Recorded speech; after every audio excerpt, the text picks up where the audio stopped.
যখন কোন বান্দা সূরা ফাতিহার একটা করে আয়াত বলে আলহামদুলিল্লাহি রাব্বিল আলামিন, সঙ্গে সঙ্গে আল্লাহ জবাব দিয়ে বলেন হামিদানি আবদি, বান্দা তুই আমার প্রশংসা করলি। আর রহমানির রহিম যখন বলে আল্লাহ বলেন আসনা আলাইয়া আবদি। মালিক ইয়াউমিদ্দিন যখন বলে আল্লাহ বলেন মাজ্জাদানি আবদি।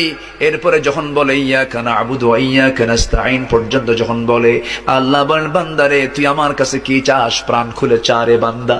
ইহদিনাস সিরাতাল মুস্তাকিম থেকে শুরু করে নিয়া ওয়ালাদ-দাল্লিন পর্যন্ত যখন বান্দা বলে তখন আল্লাহ বলেন বান্দা নামাজের মধ্যে এমন প্রেমের খেলা খেললি বান্দা, তুই যা চাইলি সব আমি আল্লাহ কবুল করলাম।